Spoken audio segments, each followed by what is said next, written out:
Prabhupada, Vyasa Puja Mahotsava. Hare Krishna, the devotees, their guests, their special guests. Welcome to this fifth day of the festival. And I'll just say a few words about today's program. Now our guests, special guests, will give some talk of the meaning and significance of celebrating Vyasa Puja, especially Srila Prabhupada's Vyasa Puja. Then, 11:45, we will offer Boga offering to Srila Prabhupada and Guru Puja and Pushpanjali.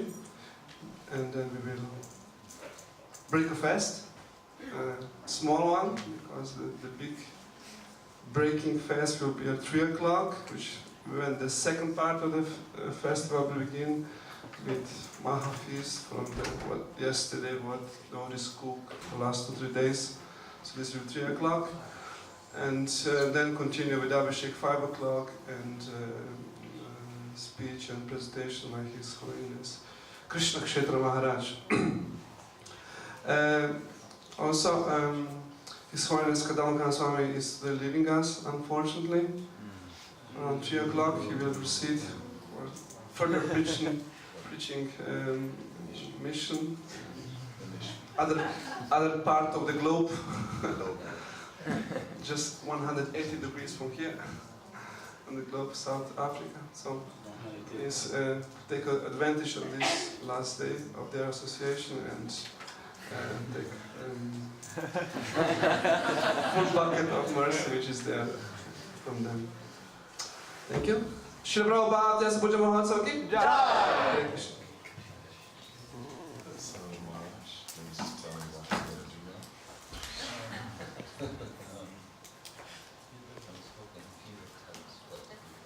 I see you opening up to tell us what to do.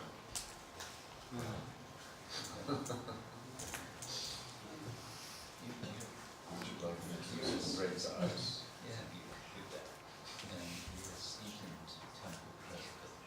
A seasoned temple president. Try to forget that. Try.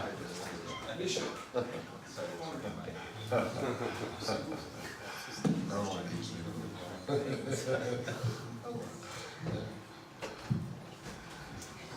All right.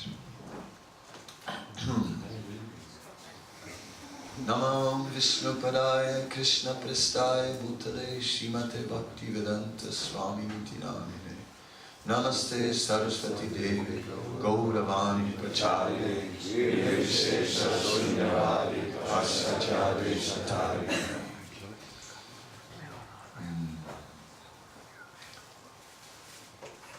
Well, I like to begin with Brahmananda's story, which is that once when Brahmananda was speaking about Srila Prabhupada, one devotee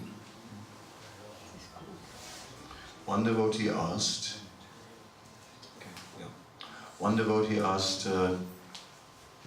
do you feel that there is any difference between the early days of 1966 and the later days with Srila Prabhupada? Do you feel there was any difference? And Brahmananda was responding to it and was saying, he said, when a child is a child, his father is a father, and when he grows up, his father is still his father. He said, no difference. He said, no difference. What is the difference? And then this devotee, who was from South America, so his English was his second language, he was saying that, oh, Prabhupada means everything to you. He means everything to you. For you, he is God. No, I guess he meant to say as good as God. But anyway, Brahmananda was saying, he's God? Oh no. He said, oh no. I made that mistake once. No. No, Prabhupada is not God. Oh no. He's as good as God. He said, but these days I begin to think that he's better than God. Because he came to the Lower East Side and saved me. And then then his voice choked up, and it's just, it's like, everyone was sort of like feeling the deep emotions in the ether. And it was wonderful, because it is true. In some ways, Prabhupada is better than God. Because he came not only to the Lower East Side, he tirelessly went all over the world, and he saved us, somehow or other. Not only Brahmananda, who was there in 1966, who was so close to Prabhupada, who was practically like, almost like his son, you know, like so intimate with Prabhupada. And we may not have that same intimate connection externally, but internally we do, because Prabhupada saved us and is saving us. It's certainly not in the past tense. It's over now, he did it and it's done. No, he's saving us all the time, because our faith is resting on Prabhupada.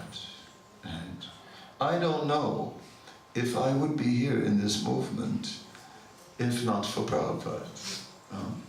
Sometimes they ask me, when did you join ISKCON? And one reply to that is, I never joined ISKCON. I joined Srila Prabhupada. And then for him, I did service in the Hare Krishna movement. I became part of the Hare Krishna movement. But it was Prabhupada who I connected with, who convinced me, for whom I said, okay, then whatever you say, I will do it. Whatever you desire, all right. Whatever you say is true, it's true. Okay, they didn't go to the moon, all right then. Of course I saw it. I saw it on TV, you know. So did you. We were watching it. The whole world was watching it. And they were there and they were jumping. There was that weightlessness and the whole thing. They were on the moon. And, I mean, everybody knew it. But Prabhupada didn't agree. All right, okay. We'll just reject the billions of people and whatever they think, and we'll go with one person's dissenting view. No problem. No problem at all. If he would have said the moon was made of green cheese, I would have believed that as well. No problem at all. Whatever he said. Because he was a pure devotee. Those very early days of the Hare Krishna movement were obviously very inspiring, and I was looking at the Back to Godhead magazines, and I found that the early Back to Godhead magazines, they were all about Prabhupada. So, and also the mood of these Back to Godheads was Krishna consciousness was one big success story. There was nothing else. It was just a big success story, and that was Prabhupada. There were no sour grapes and nothing. There was, everything was just inspirational. And there was one article was about the devotees waiting for Prabhupada to come down for a lecture. And as everyone was waiting for Prabhupada, then they had a kirtan. And it was a long kirtan, and Prabhupada still didn't come down.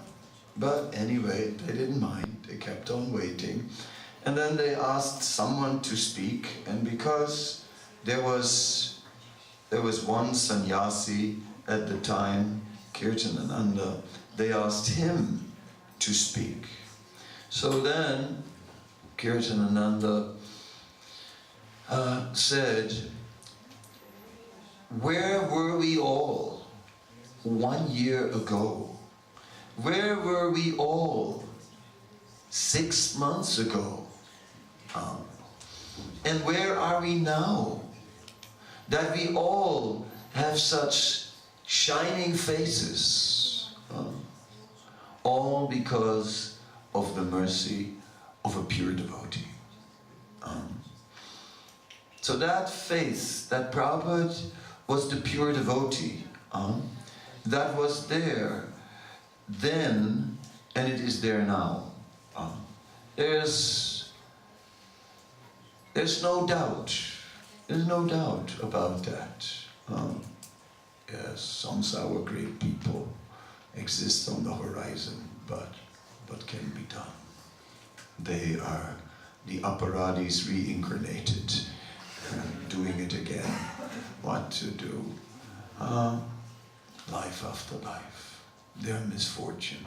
We pray for them, that they may somehow or other come to the point of appreciating that Srila Prabhupada is the especially chosen personality by Krishna himself.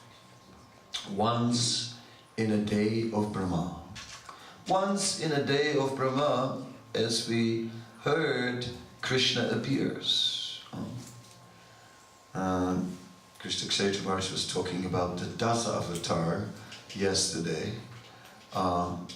And yes, these Dasa Avatar, these 10 incarnations of the Lord, they appear in every Divya Yuga, in every cycle of 4 yugas. And there are thousands such cycles in a day of Brahma. But Krishna appears only once, in the Dwapara Yuga. Then after Krishna appears Lord Chaitanya in the Kali Yuga. And then Srila Prabhupada appeared. And when Srila Prabhupada appeared, everything became possible. Lord Zetland, who was a major British officer in India, he pointed out when he was interested in becoming a Brahmana, and he was asked what he had to do, and he was told basically the principles to live by. He just basically said, this is impossible. It's impossible. All the things that, you know, that you're asking me to give up life itself, right? I may as well be dead. What's the point? So it was impossible.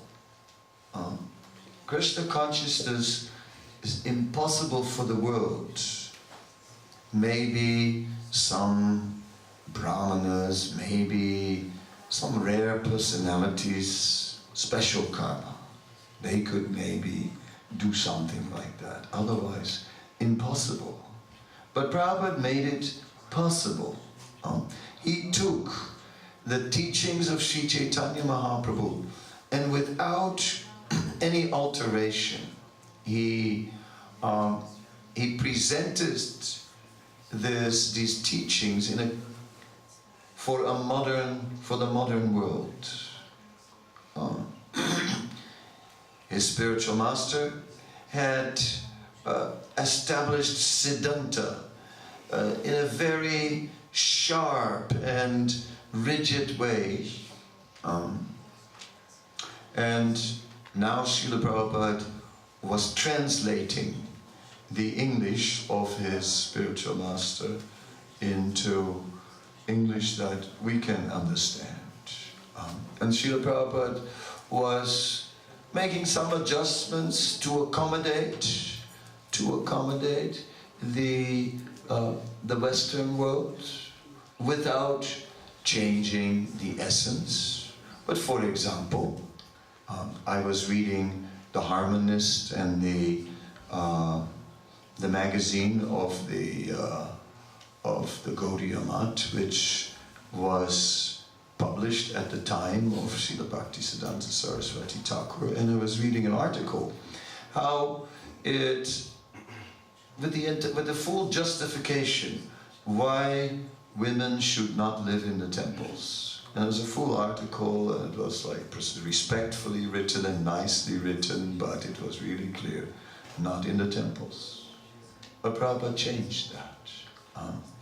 Because Prabhupada had such a transcendental vision that every spirit soul is valuable.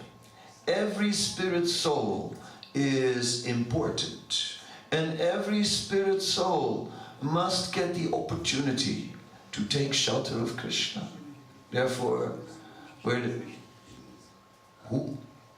what does it matter? What does it matter? This body, that body, male body, female body, what does it matter? Somehow or other, both men and women can perform devotional service, and both need full shelter and full support. So, Prabhupada arranged. Just last week, the movie of Yadubar became now available to buy online, and so for $12, which is not an awful lot, and you get an awful lot for it, for your $12, I would say, because you get the mature presentation of Srila Prabhupada of Yadubar, who has filmed him from the beginning, and who was sent by Krishna to do so, and was professional, and so on.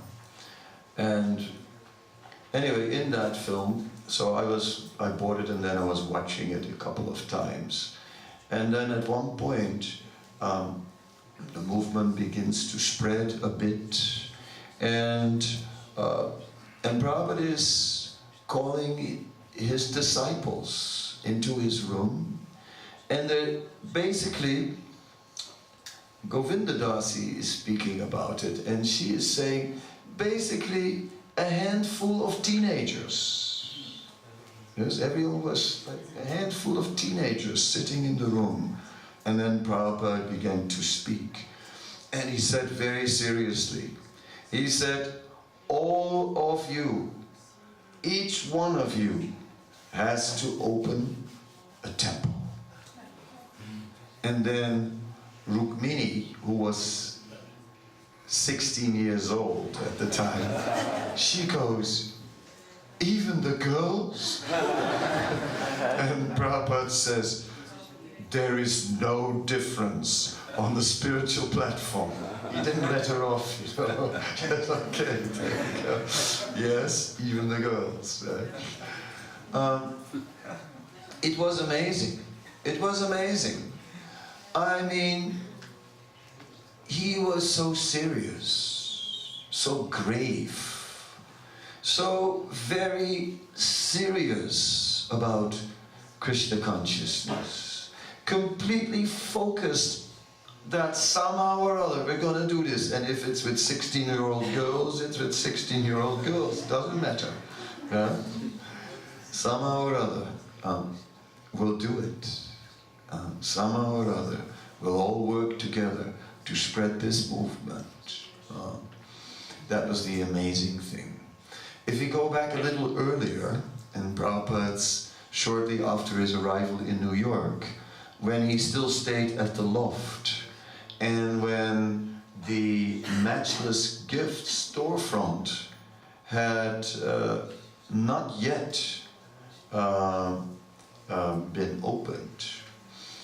At that time, there was a journalist who heard that Prabhupada had come to New York, a Swami from India and so on, and he wanted to interview him. So he went there. And he came on the loft, and there were a whole group of people, some sort of program. And he just looked around, and he saw all these fuzzy kind of hippies with glassy eyes, sort of sitting there, not quite there, but somehow or other there. And then he saw this elderly kind of respectable Indian Swami who looked learned and aristocratic on the other side of the loft. So he walked through all the people up towards Prabhupada, and he said, "Bhaktivedanta Swami, I presume." Standing in the distance, on the meeting on the Nile, right? Anyway, he borrowed that line, "Bhaktivedanta Swami, I presume." And then what happened is, then he asked a question. He said, "What are all these people doing here?" And Prabhupada said, "I don't know, and they don't know either."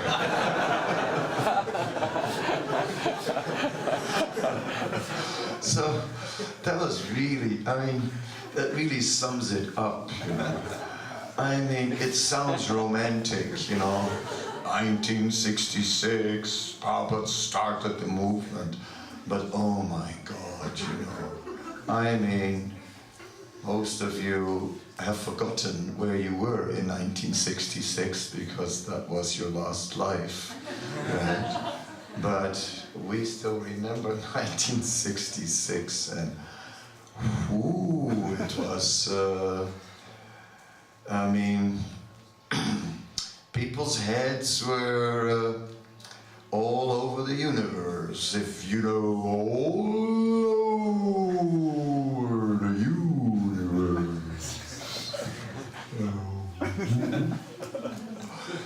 I mean, to illustrate a little bit how it was in my town, just so you get an idea, we had a place called the Electric Center, and they had just broken out a whole part of the ceiling so you could look right up to the roof, and on the wall with fluorescent green paint there was a green man, some sort of monster. Then upstairs there was a tea house, and people were taking certain substances in there, and there were tropical birds flying around in the tea house, full color and everything, and everyone was like, "Wow, that's far out." I was 13.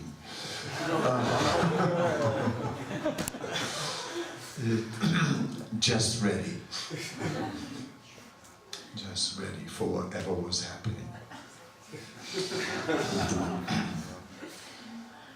Yes, the Hare Krishna movement sort of came in the middle of all that, in the middle of that world. It wasn't so much us and them.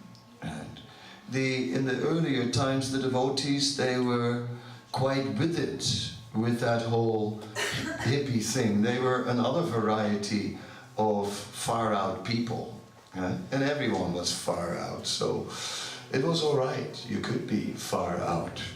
And the temple in Haight-Ashbury was open to many hippies who, and Prabhupada arranged prasadam. There always was prasadam, and that was very powerful. In New York, in the Matchless Gift Temple, Prabhupada explains, we used to feed 20, 30 people a day, and then on Sunday, you know, maybe like more than 100. But when the Haight-Ashbury temple was opened, where all the young people were, Prabhupada had told Mukunda to do it. Then, in the Haight-Ashbury temple, they were distributing hundreds of meals a day. So, you know, like it became, they definitely very much were part of the whole thing. I mean, some people stayed alive because of the Hare Krishna movement. Otherwise, they didn't have a place to stay, they didn't have any money, they just basically somehow or other living from by the day, just by the day. So, Prabhupada was culturally totally different. I mean, we sometimes experience difficulties when you're in another country. Like one time I went with some German devotees to England, to London, and we were standing waiting for a train, and then one German devotee said, "This place is strange." He said like that. And you know, and I guess when the English come to Germany, they say the same thing. We all look at different countries as it's a different culture. It's not so easy, to fit in. Everything is different. How different was Srila Prabhupada? How totally different. Coming from the previous century, practically Victorian Calcutta, the British Empire, right? Oh yes, the whole thing, the entire stiff upper lip and the whole British thing, and then he comes being educated in Scottish Church College, and told all kinds of things that might not always be completely up to date. That man had 64 ounces of brain substance and ladies only 32, which he heard from Professor Urquhart. I mean, some outdated knowledge. And all that entire upbringing he had. When he crossed the ocean, he thought he would go into a place where there would be possibly nothing vegetarian to eat. So he brought with him some dahlia, which is like some type of Indian cereal. He had a bag of that in case he'd go to New York. Of course, once he had started his movement, Steve, who later became Satsvarup, used to daily bring him a mango. So it wasn't that bad. There was something to eat after all. The dahlia was never used. It went back with him to India. Yeah, it was still in his bag. After his bag. Yeah, I wouldn't throw it away. No, in that way, in some ways, Prabhupada was Indian, you know. We have to see, he was transcendental, but he was also Indian, definitely, you know, definitely Indian. One way he was Indian, you know, in India, he did something. In India, everyone has an almirah. And you know what an almirah is? An almirah is like a steel, no, it's not a box, no, it's a cupboard. It's a steel cupboard, a cabinet like that, you know, a steel cabinet. And it has a lock, oh yes, and all your valuables are in there. Now Prabhupada was very careful. He had 2 almirahs, not one, he had 2. And in one, and then he had the key to his almirah on the Brahmin thread. As everyone in India who has a Brahmin thread has a key on it. That's very normal. So Prabhupada had a key on his Brahmin thread, and that key opened almirah number 1, And in Almara number 1, there was the key to Almara number 2. And that's where the valuables were.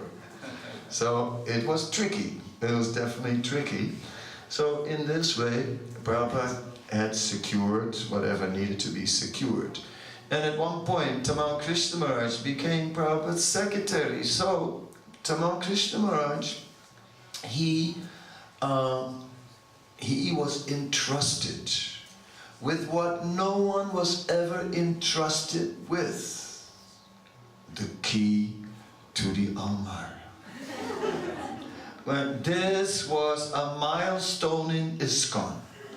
I mean, nothing, it was unheard of. Nothing like that had ever occurred. And then, Tamal Krishna Maharaj, he did not hang the key on his Brahmin thread. And as a result, the old tried and tested approach, he didn't follow the parampara and he lost the key.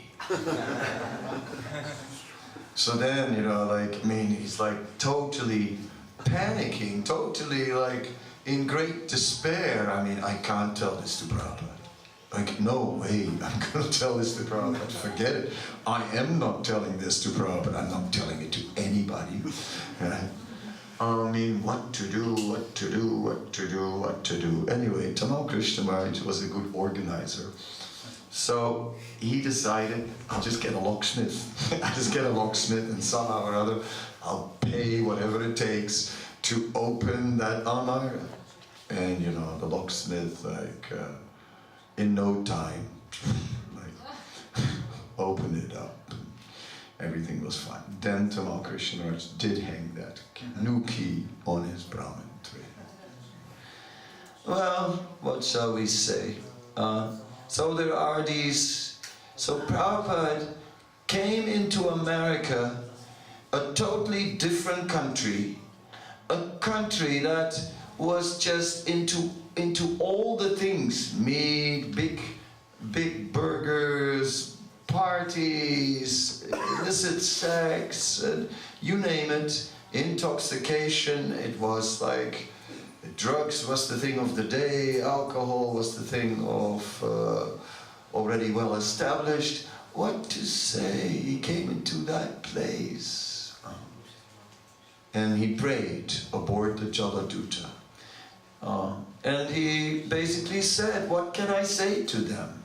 What can I say to them? What words can convince them? I cannot think of any words to say.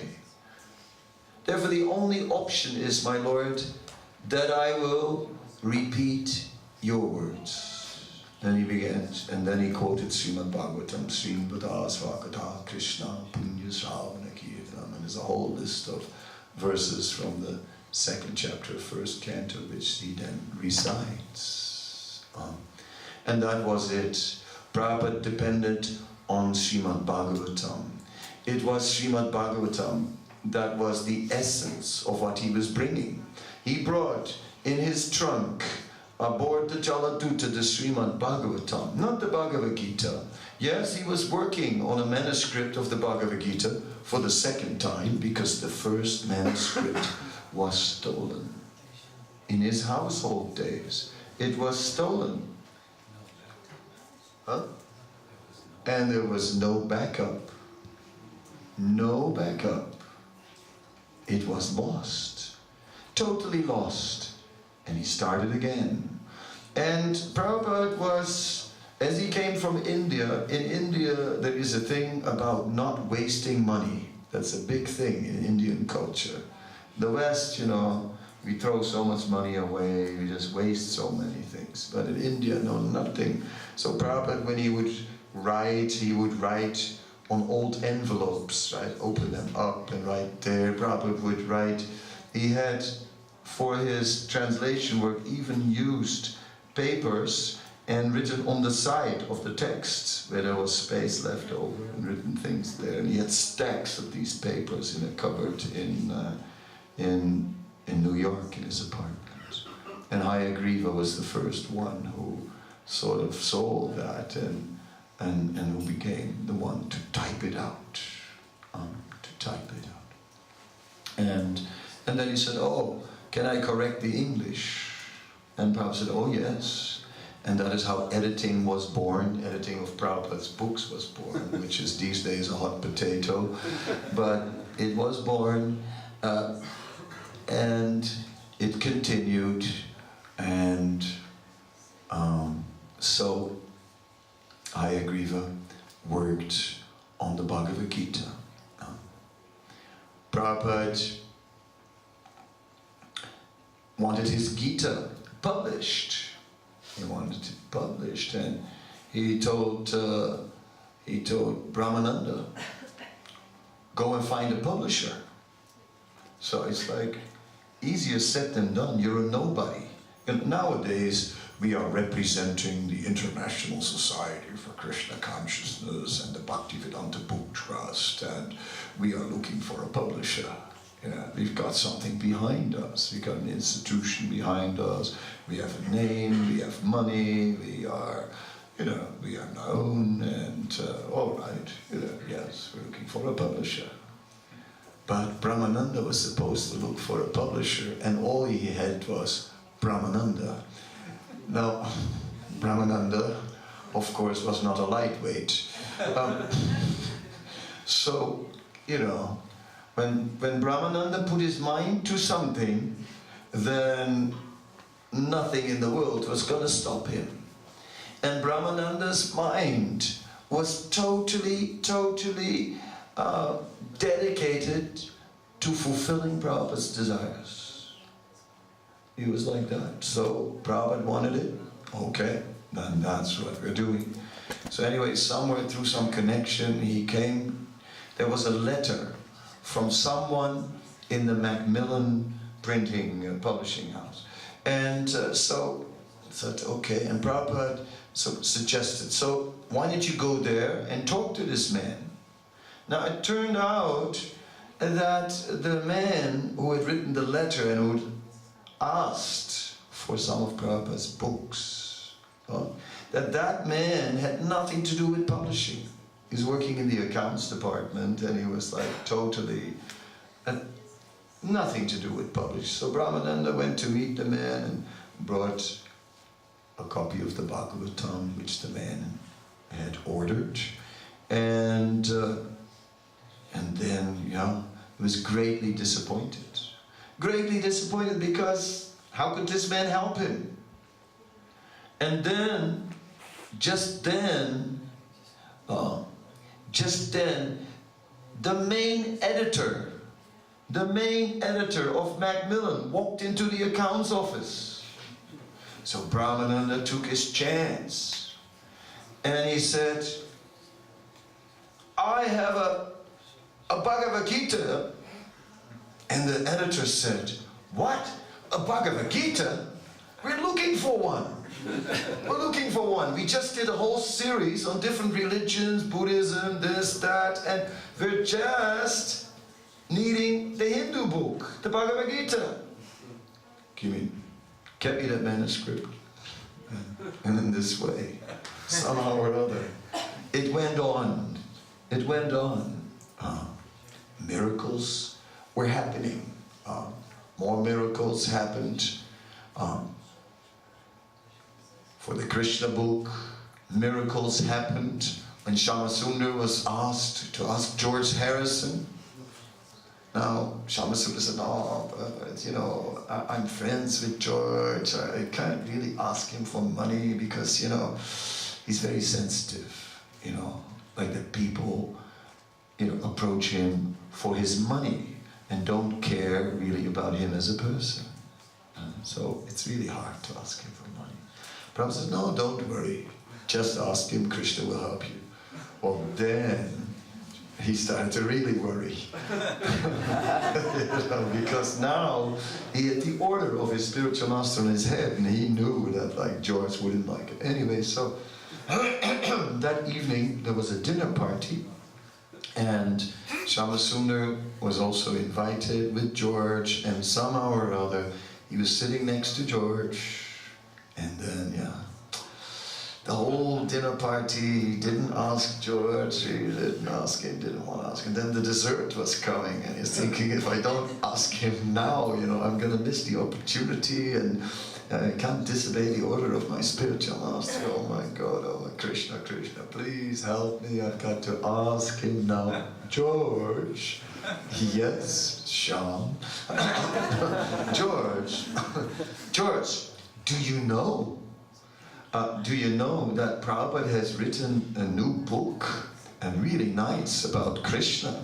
It's like all different stories about Krishna. It's a wonderful book. Oh, George said, that sounds very interesting. Yes, Shyamasundar said, yes, it's very interesting. He said, there's only one little problem. Oh, what is that? Oh, they're short 19,000 pounds for the printing. And George's face became tight and pale. And Shamasundar's heart started beating really fast. And then suddenly, a thunderbolt in the sky. And all the lights went out.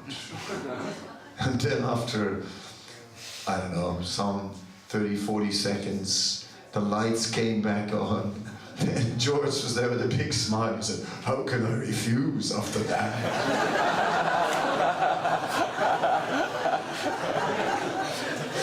It's just...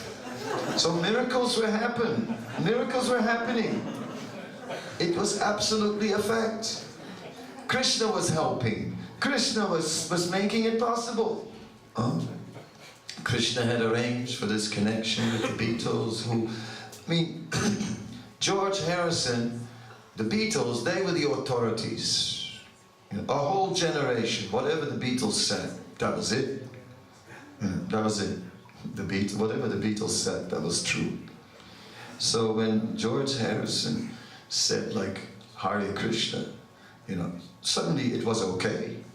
Before that, it was weird. It was something, you know. But then, My Sweet Lord, you know, was not just a nice song, not just a song of a famous musician.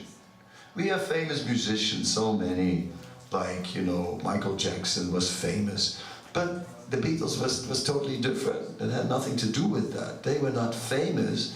They were the voice of a generation, and whatever they said, that was the way to go. They were prophets, they were, and when George said, yeah, Hare Krishna, and sang Hare Krishna in My Sweet Lord, okay. And then, yeah, we all sang Hare Krishna. Yeah. Everybody on the radio, because it was radio in those days, right? Hare Krishna. Yeah, we did. So that was all part of Krishna's plan.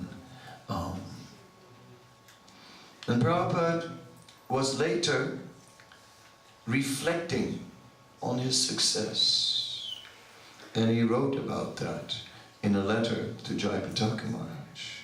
And he wrote in this letter, he said, somehow or other, this miracle happened to me. And that is amazing that this miracle happened to me. He said, my spiritual master, he had so many disciples. And some were very, very qualified. Some were very, very learned. Right? More than me. But why did this miracle happen to me? Why did it happen to me? I can only think of one reason. That I 100% followed the order of my spiritual master. And in this way, we see Prabhupada so humble. I won't go on too long, but one of my favorite pictures of Prabhupada is, there is this big silver throne, was in Gujarat. And Prabhupada is sitting on this throne, and I will imitate his facial expression as he is seated on that throne. And you tell me, what emotion is that facial expression expressing.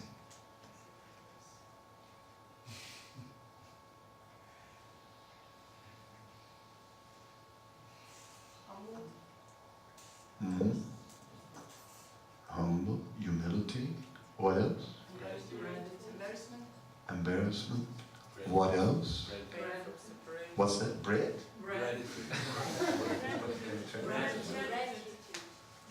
Gratitude. Oh, sorry, I saw bread and soup.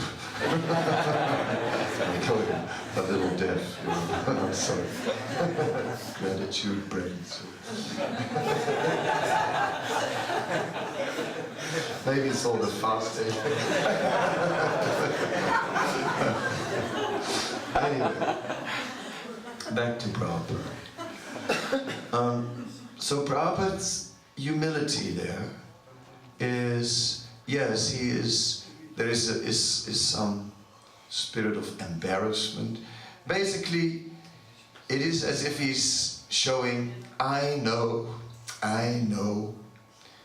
It's a monster of a throne. It's a monster of a throne. How on earth can any human being sit on such a throne? But what can I do? What can I do? It is my duty. So yes, one thing you didn't say. Part of the expression of Prabhupada is apologetic. Right? Apologetic. And in this way, this sums up his entire mood. He was never interested in taking any credit for himself. If you see any good qualities in me, he was saying, then just as the moon has no effulgence of its own, but is reflecting the effulgence of the sun, in the same way know that if you see any good qualities in me, that I'm simply reflecting the good qualities of my spiritual master.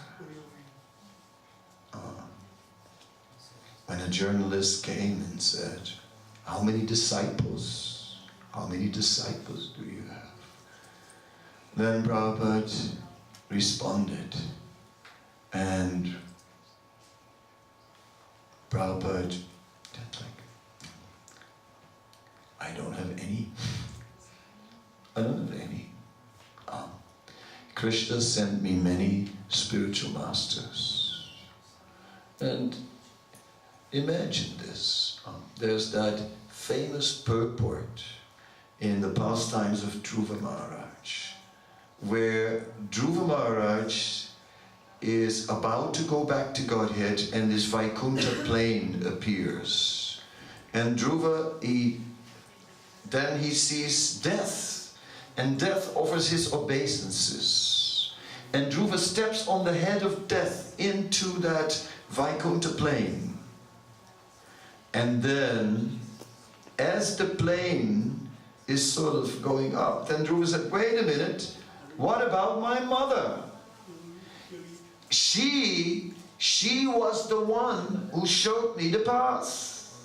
Without her, how could I have attained all this? What about her? Then he saw his mother in another plane, and she was also going up, following Dhruva's plane.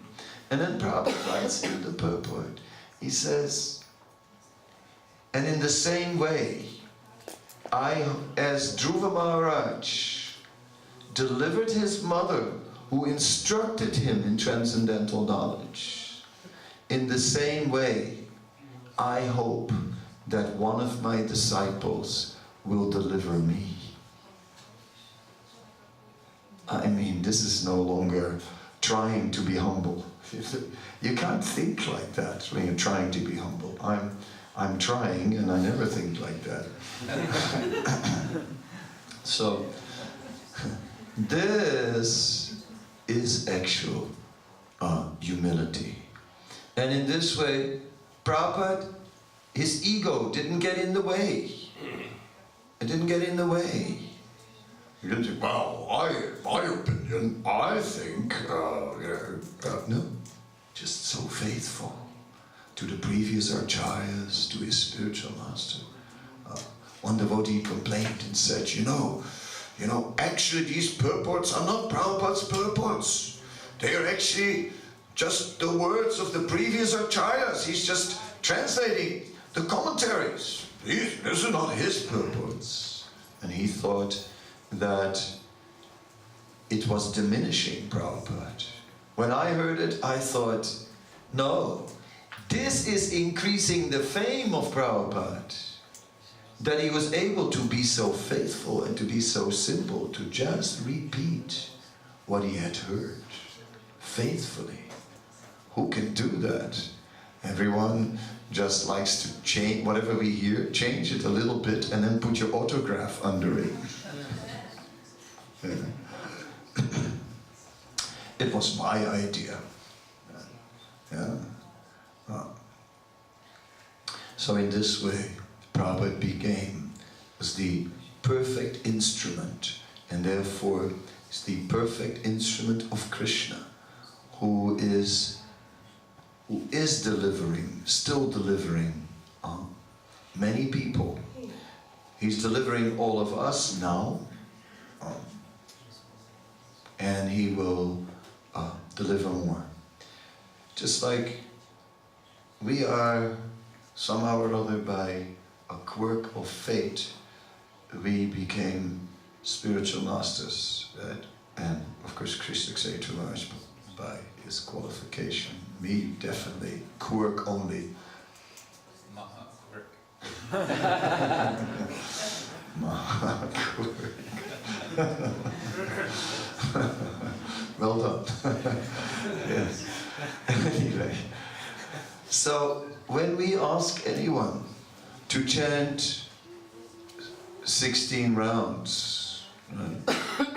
And follow for regulated principles, 16 rounds, and if you do that faithfully, then you can go back to Godhead, basically. We do so only on the strength of Prabhupada's promise. Prabhupada said 16 rounds minimum will do, and Prabhupada had so much credit with Krishna. How can Krishna deny his request? So when we are doing, Prabhupada's prayer is still there. And then we add our own. And whatever little service we've done for Krishna, that also will be added. That will also, because when the candidate goes to Krishna, Krishna looks at him, who are you? Who are you? No, you can't enter Vrindavan. But then Prabhupada prayed. What then? What to do? Then present spiritual masters, they pray. And by all these prayers, we go back to Godhead.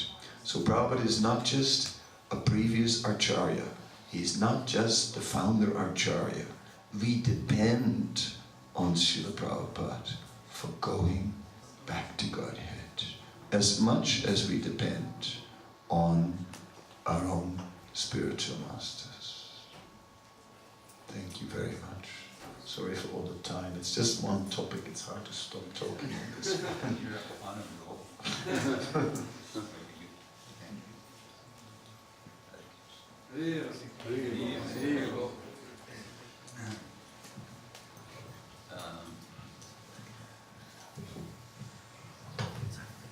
What is the schedule again? Well, I think the schedule will be 15 minutes delayed. You have till 12. Yes. Huh? The book offering will 11:45. So Uh-huh. you can go. And then after book offering, there will be good proper good. When can we offer our own offering? Vyasa Puja, should we do it now or? Now or tonight, Maharaj. It's Well, now is the time. Now is the time. Yeah. Yeah? Normally that's What our you do. program. You know better. Hare Krishna. Nama Om Vishnu Padaya Krishna Prestaya Bhutale Srimate Bhaktivedanta Swami Kirti Namine Namaste Saraswate Gauravani Pracharine Nirvishesha Shunyavadi Paschatya Deshatarine Vancha Kalpatarubhyascha Kripasindhya Devacha Patitam Pavanebhyo Vaishnavebhyo Namo Namaha. Hey Krishna Karuna Sindhu Dinabandhu Jagatpate Gopesha Gopika Kanta Radha Kanta Namostute Tapta Kanchana Gaurangi Radhe Vrindavaneshwari Vrishabhanu Sute Devi Pranamami Hari Priye Jaya Shri Krishna Chaitanya Prabhu Nityananda Shri Advaita Gadadhar Shivasari Gaura Bhakta Vrinda Hare Krishna Krishna Krishna Hare Hare Hare Rama Rama Rama Hare Hare. When I arrived here on Saturday afternoon, I came into the room and this book was there on the desk. This is the Vyasa Puja book from last year. And as I'm sure most of you know, it's become a tradition that every year devotees write Vyasa Puja offerings, and these are compiled into a book, actually now since around 10 years now.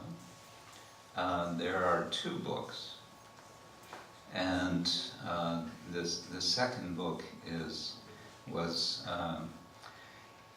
started by Jayadvaita Swami, I think 2008 or 10, around there he started. 2010, yeah. So there's this tradition of making formal offerings on the occasion of Vyasa Puja, and this tradition was there at the time of the Gaudiya Mat, and Srila Prabhupada himself would write offerings to his spiritual master, and I think there are 2 offerings from Prabhupada we have, isn't it? 2? Yeah. Anyway, I came into the room and I saw the book there and I thought, Vyasa Puja's coming up, and oh yes, here's the book from last year, and how much of this book have I read from 2017? Not very much. We write these offerings and they go into the book, and we offer the book to Srila Prabhupada, and pretty much after that it tends to sort of go on the shelf and get added to the collection of offerings. And anyway, I thought, well, here's the book. Maybe this is a suggestion for me to do some reading of offerings of my God siblings from last year. And I thought also it could be nice to share some of this, but you know, these offerings are relatively speaking long, and usually to read them unless you're in the right mood, and it can be difficult to listen to. And so what I thought to do is, I read a few of these myself, and I've picked out very short excerpts. Many of them are just quoting Srila Prabhupada or quoting some other devotees in their memories. So I thought I would read some of this.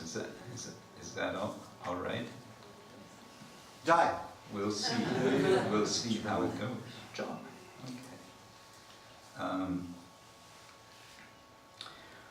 Okay. Okay. The first is from Malati Devi Dasi. Malati, Mother Malati, is one of the first of Srila Prabhupada's lady disciples. Maybe I say something additional. 2 years ago, Prahladananda Swami asked me to organize the sannyas candidate training program in Mayapur. It was a 5-day thing every day, some seminars, and so I thought, well, the best would be as if the sannyas candidates would hear from sannyasis, from senior sannyasis. They don't want to hear from me. I'm a new sannyasi, so let's get some of the senior sannyasis. And so I arranged, and we had some of the sannyasis come and speak, and it was very nice. But also I thought it would also be good if they would hear from a householder. They should hear how householders think and see sannyasis, for example. So I invited one senior householder to come, and he spoke. And that was very nice. And then I thought, actually, it would be really good if the sannyas candidates would also hear from one of the ladies.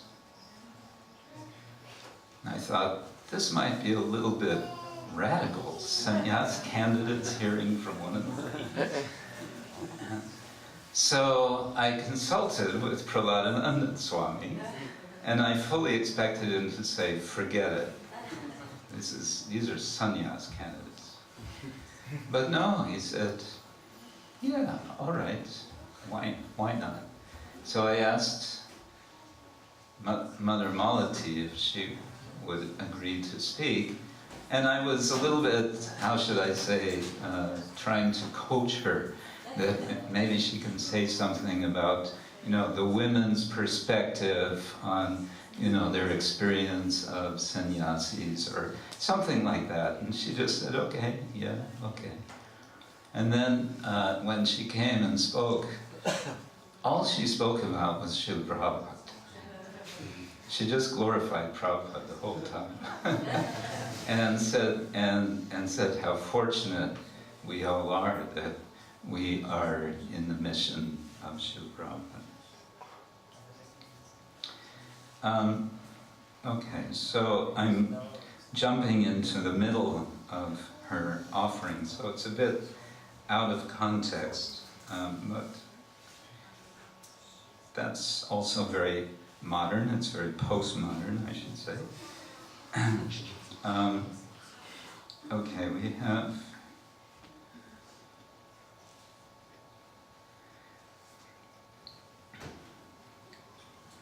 this is quoting from a conversation from Srila Prabhupada in Vrindavan. Prabhupada says, sometimes I become surprised how I have written this. Although I am the writer, still sometimes I am surprised how these things have come. Such vivid description.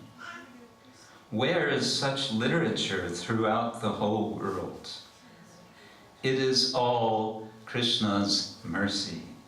Every line is perfect. That says something to the editing controversy. But it says something about the books, and as we have heard about the Prabhupada writing his books, his Bhagavad Gita, his first Gita being stolen, what did Prabhupada do after his Bhagavad Gita was stolen? Did he decide, oh, Krishna must not have wanted that, right? We might have concluded like that. But Srila Prabhupada took it, okay, I have to do it again. And he wrote again.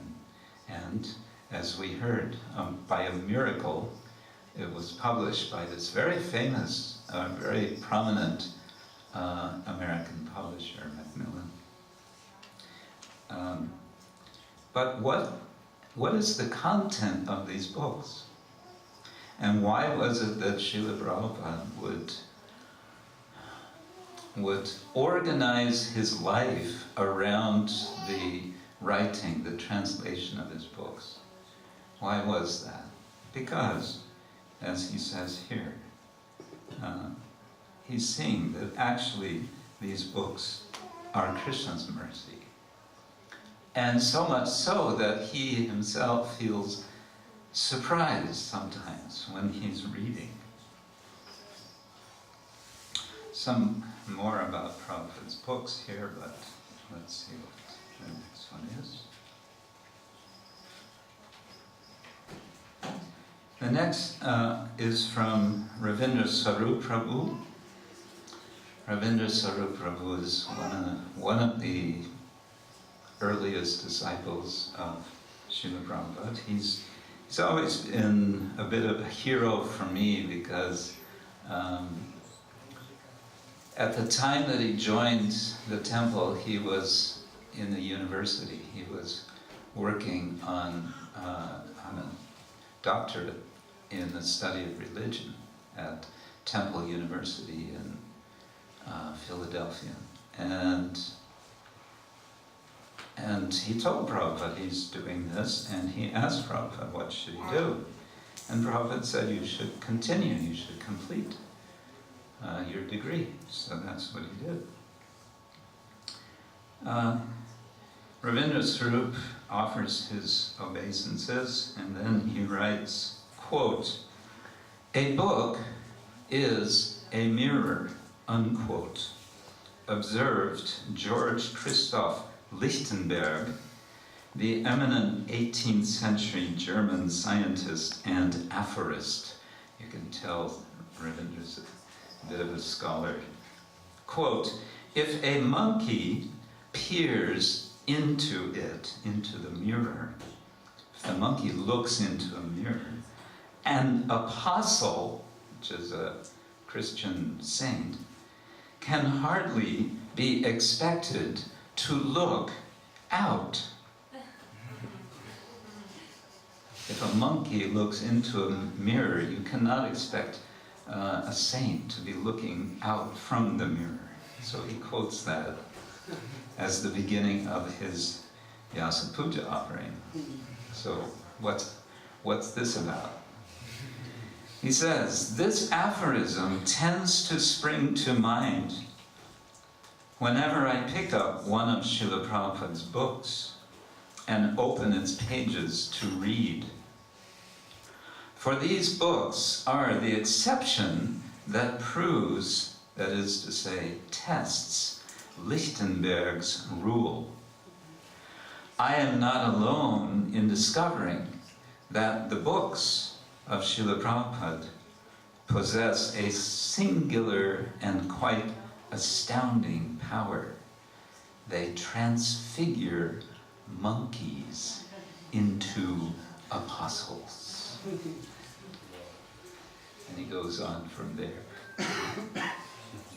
and to speak about the glories of Prabhupada's books. He quotes Prabhupada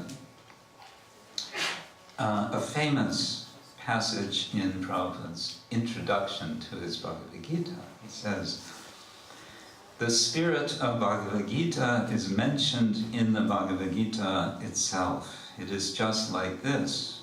if we want to take a particular medicine, then we have to follow the directions written on the label. We cannot take the medicine according to our own whim. You know this word whim? Some say no. What is whim in Slovene? Caprice. Yeah, it's English also. Caprice. Okay. According to our own caprice or the direction of a friend, we must be taken, it must be taken, according to the directions on the label or the directions given by a physician. Srila Prabhupada was a pharmacist as a householder, and he was producing his own medicine also. So he is also relating to his own life, his own experience. Here's something from a, we can say, second generation devotee, Bhaktivinoda Swami. Bhaktivinoda Swami is from South India. He was here 2 years back. Oh, he was here. Yeah, nice.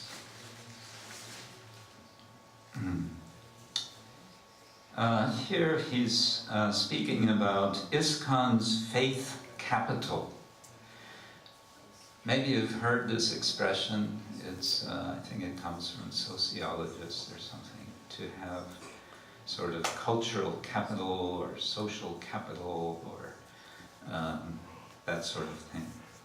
So he says, our real asset, our real value that we have, is not the properties, the reputation, the international following, or the ISKCON brand, but the devotee's delicate faith in your divine grace, your books, your movement, and the genuine Vaishnava within the society who have your teachings and your institution's purpose at heart.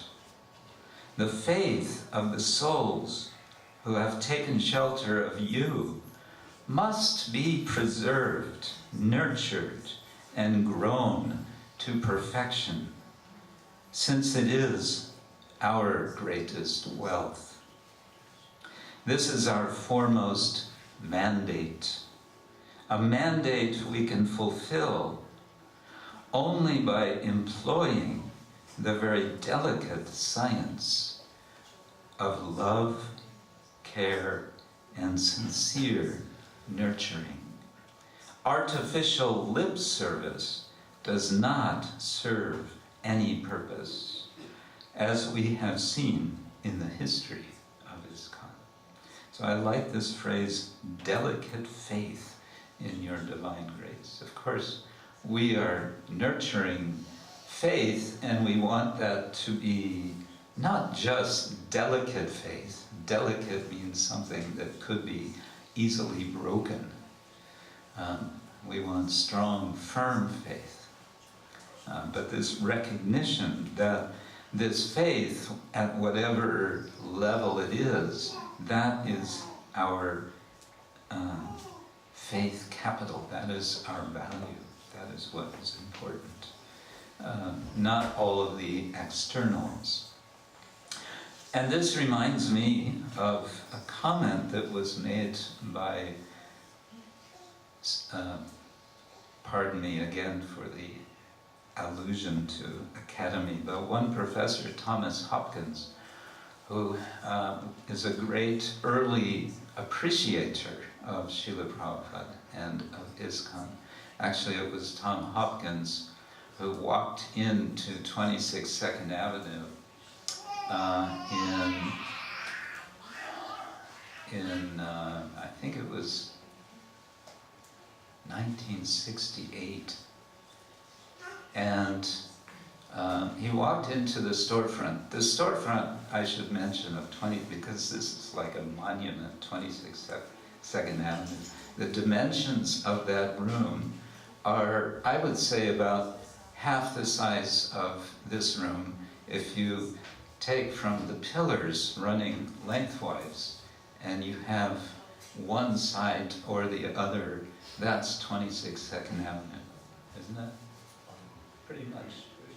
Yeah. It's a little shorter. Shorter, yeah. Anyway, Tom Hopkins walked with a couple of his students into 26 Second Avenue. Srila Prabhupada was not in the room; he was up in his apartment. But there was one young devotee there in the temple room, the preaching center, and there was Prabhupada's Bhagavatam, and Tom Hopkins saw the Bhagavatam, and he was very surprised and very happy to see this publication of Srimad Bhagavatam in English. In particular, he was surprised and happy because he had written his doctoral thesis on the Srimad Bhagavatam, and he knew the book quite well. And he knew that in America there were exactly 2 publications of Srimad Bhagavatam. There had been in the 19th century some translation and then a copy of that. So he saw this and he looked and he saw A.C. Bhaktivedanta Swami, and somehow he understood that Srila Prabhupada's origin, he had come from Bengal. So he asked the young devotee who was there, so your guru, he has come from Bengal? And the young man said, no, he comes from India.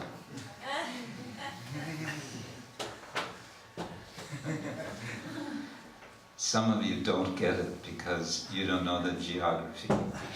Bengal is part of India, okay? So in other words, he was so ignorant, he was so, simple, but he had this simple faith in Srila Prabhupada. Anyway, later, approximately 48 years later, Tom Hopkins we had a conference in Harvard University about ISKCON, 50 years of ISKCON.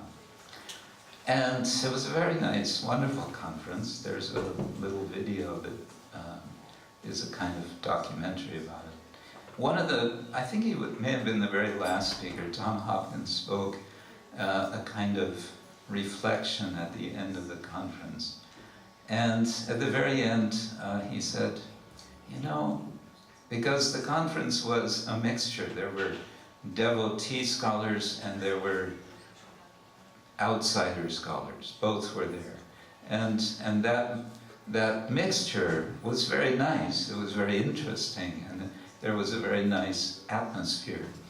But at the end, Tom insisted when I met him, he said, call me Tom. Okay. So at the very end, Tom said, now for you devotees, for ISKCON, I'd like to make one suggestion, one recommendation. He's a scholar, right? Okay, what does the scholar say about ISKCON? He said, I have one recommendation. What is that? He said, keep this bhakti. Keep this bhakti. This is very important. Keep the bhakti. That was it. This bhakti is really nice. So the point he was making is, so many things may be there, but the essence is the bhakti. And that point is being also brought out here by Bhakti Vinod Swami.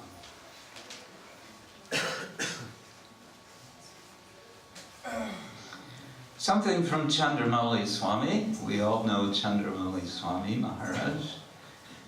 He's here so often. Perhaps you heard his Vyasa Puja offering, but just one short paragraph from it. He is speaking to Srila Prabhupada, he's addressing him, and he says, "At your birth ceremony, an astrologer calculated your horoscope and predicted, he will one day be a great sadhu who will cross the ocean at the age of 70 and open 108 temples." That was a prediction made by an astrologer. Unquote. Such a prediction is truly phenomenal in all respects. In the year 1965, you told a Turkish subway conductor you met on a New York park bench, quote, "Yes, I have many temples, but the time is separating us from them." It is interesting to note that I received a letter, this is Chandramauli Maharaj speaking, it is interesting to note that I received a letter from a person who visited our Seattle, Washington temple. He described how this same subway conductor, by then very elderly, once came to the temple, to the Seattle temple, which is on the other side of America, and on seeing your murti on the Vyasa-san, spoke very emotionally, recalling his meeting with you.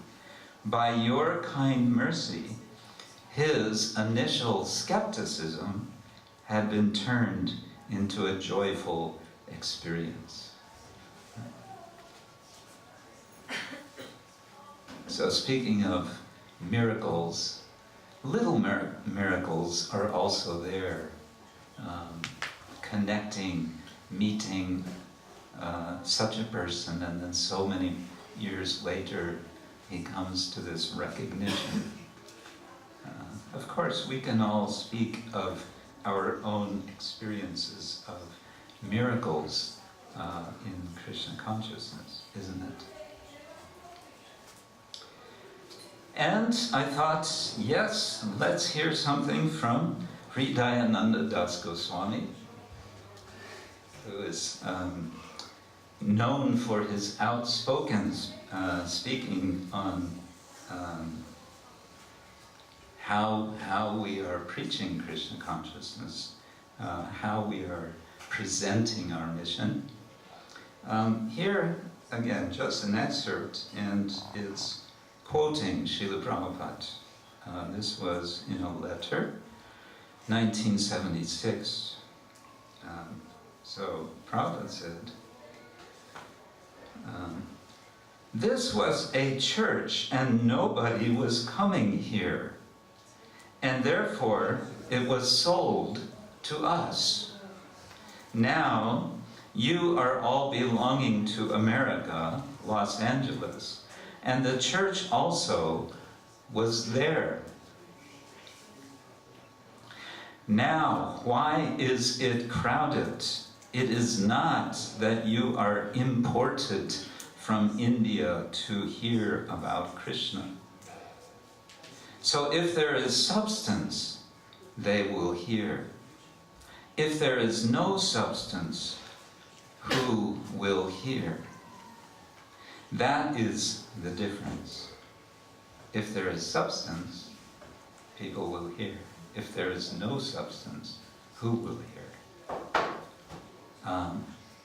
And so Srila Prabhupada brought the substance of Krishna consciousness. One devotee, it was during the 50th anniversary year, I was speaking to him and he was expressing frustration, a kind of sadness that after all of these years, Srila Prabhupada is so little known in the world. Of course, he is becoming more known, and this film from Yadubar Prabhu was mentioned, and indeed, I recommend it. And a little footnote to that, you mentioned the price of the film as $12. Yadubar Prabhu, who made the film, told me that to produce this film cost them $400,000. That's almost $500,000. That's actually not very much for, you know, a large-scale film, but still, it's a substantial amount of money. And anyway, it's a very well, very professionally done film. You come away feeling that Prabhupada is bigger than life. But I recommend that if you see the film, try to see it on as large a screen as possible. Don't see it on your little computer screen or your mobile phone. That's not going to have the same effect. So anyway, what was I saying? I lost my train of thought. Did we talk about someone on this conference? On a How conference? Prabhupada is not so much known. Huh? How this devotee was this frustrated that Prabhupada is not Oh, so yes. much known. Yeah, Prabhupada is, you know, he's not as famous as he should be. And I was thinking, well, that is, a lot of that has to do with Srila Prabhupada's mood, which was not to promote himself, but to promote Krishna. And so the Krishna consciousness movement is known. Everyone knows Hare Krishna, right? So that is Prabhupada's success. No? You don't look convinced. Well, of course, we want also Srila Prabhupada to be known. Because if Srila Prabhupada is known, people will want to know what is he saying. And they will begin to read his books. And as they read, they may want to understand more who is the person behind these books. And then they can read all about Srila Prabhupada in so many. There continue to be books coming out about Srila Prabhupada. One of the latest is Shyamasundar Prabhu's first volume of his book. What is it called? Chasing Rhinos with the Swami. How's that for a book title? Chasing Rhinos with the Swami. Yeah. Another book I recommend. The question came up yesterday about hearing and speaking about Krishna's pastimes. And something that we have all appreciated in our society is that we very much like to speak about Srila Prabhupada's pastimes. Because Prabhupada is so much closer in important ways than Krishna. Krishna seems very distant to us, but Srila Prabhupada lived and walked among us, and so on. So let there be more reading of Prabhupada's books. Let there be discussion of Prabhupada's books. Let there be hearing and reading about Srila Prabhupada. And also, let there be writing our personal understanding, our own realization, our own experience our own miracles. Srila Prabhupada said, remember means, what did he say? Remember means to remember to write it down.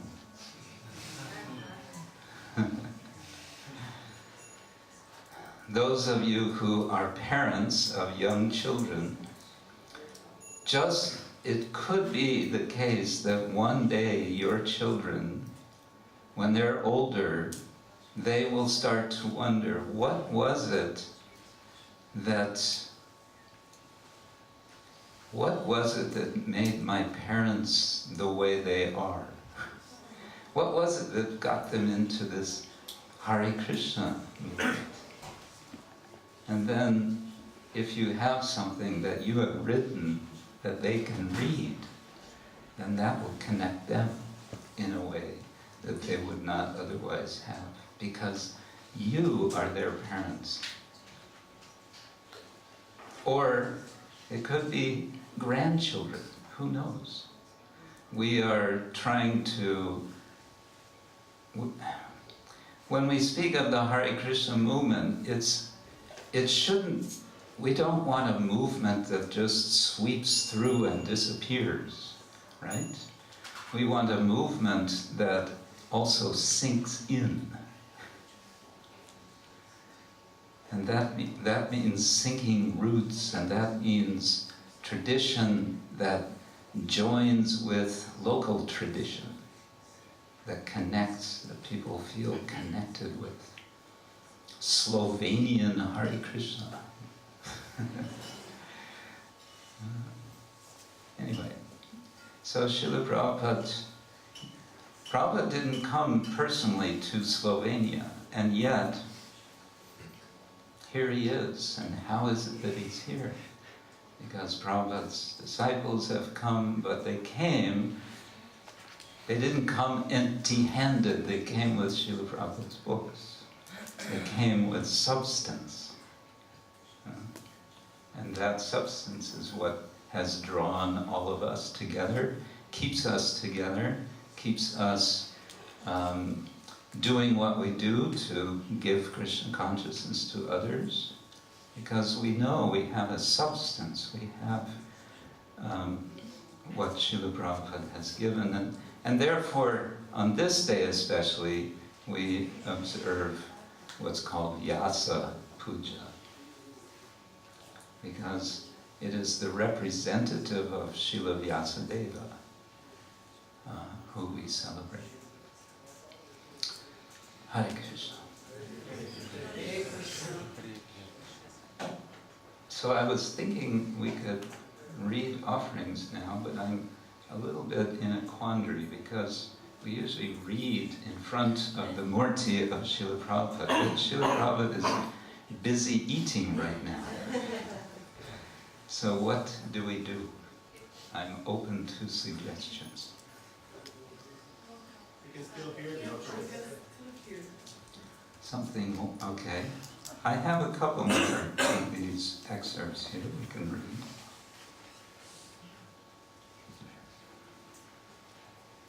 Well, I'm kind of going on and on about the books, so here's something from Keshava Bharati Das Goswami. Keshava Bharati Maharaj has made it something of his mission to inspire devotees to read Prabhupada's books.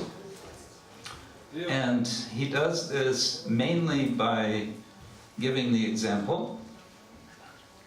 And his vrata is that he reads every day without fail Srimad Bhagavatam, 42 pages per day aloud.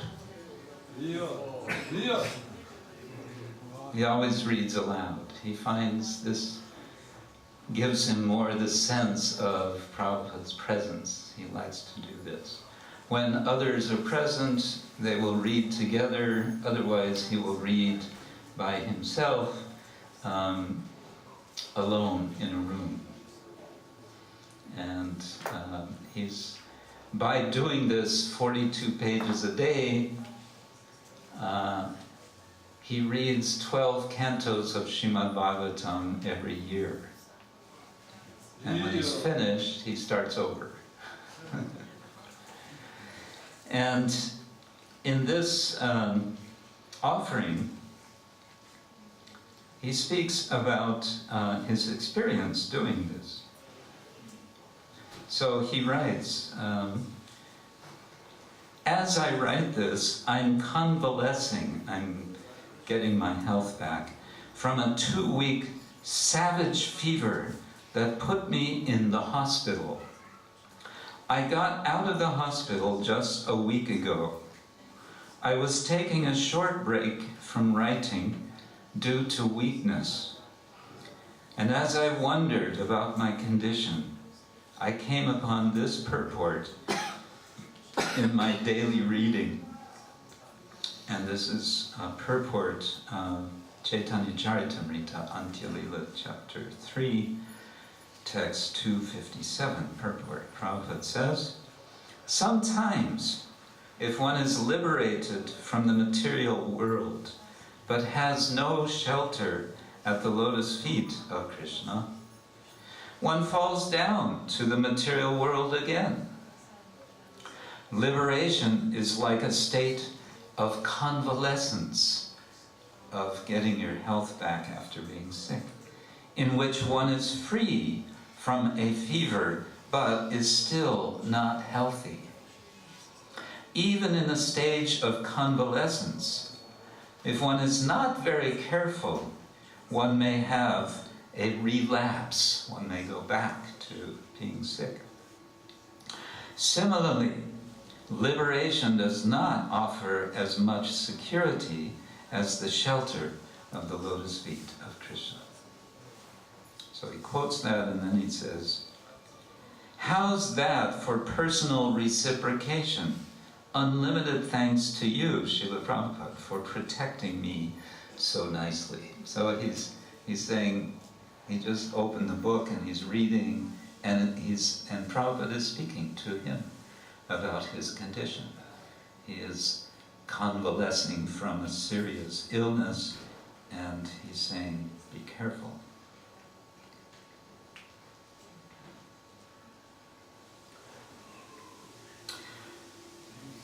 Lokanath Swami.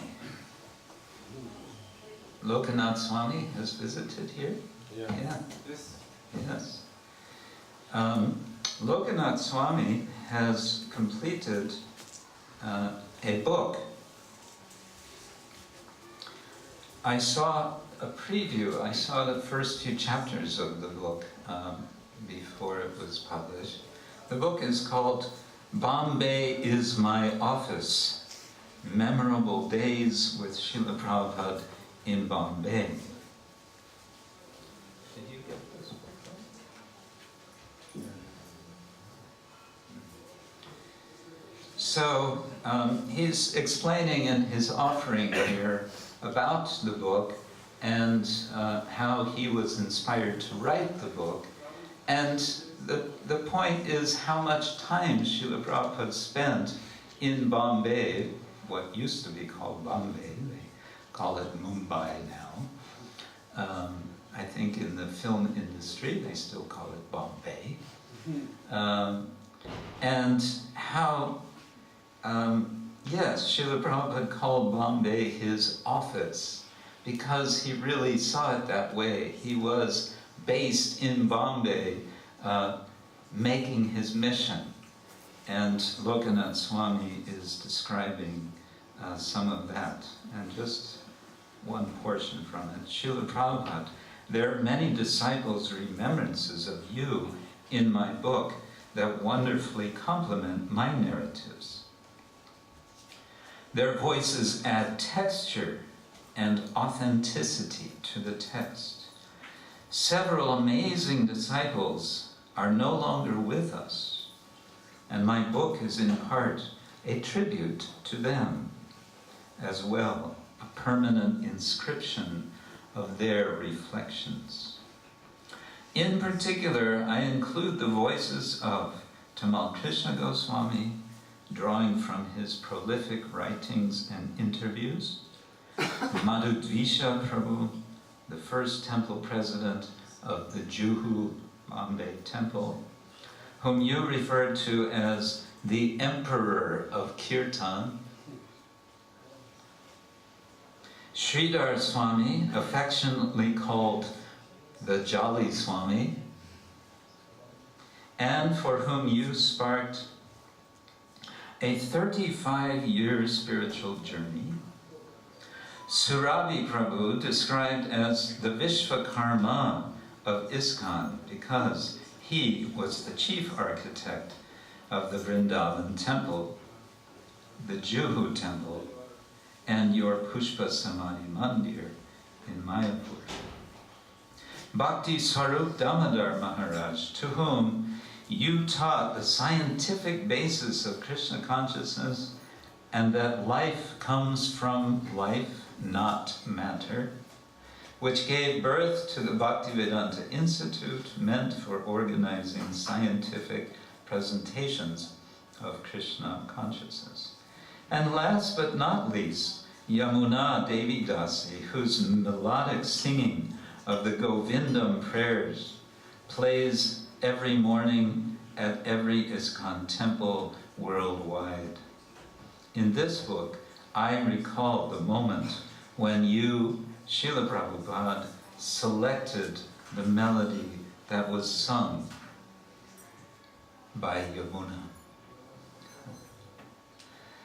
So, another point that this reminds me of is Srila Prabhupada's making the point that this Krishna consciousness movement, I believe he spoke of it with reference also to his books, will make history. So we are making history as we speak. Every day that we carry on the mission that Srila Prabhupada carried from his spiritual master, who carried from his spiritual master, and so on. We are making history.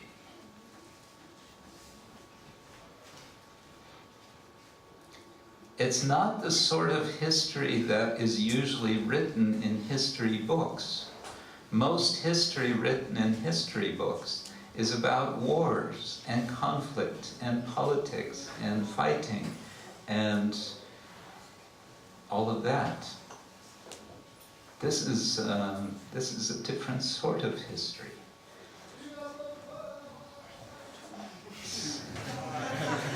Confirmed. Hare Krishna. Hare Krishna. Srila Prabhupada ki jai. So I think the offering is over now, and we could proceed.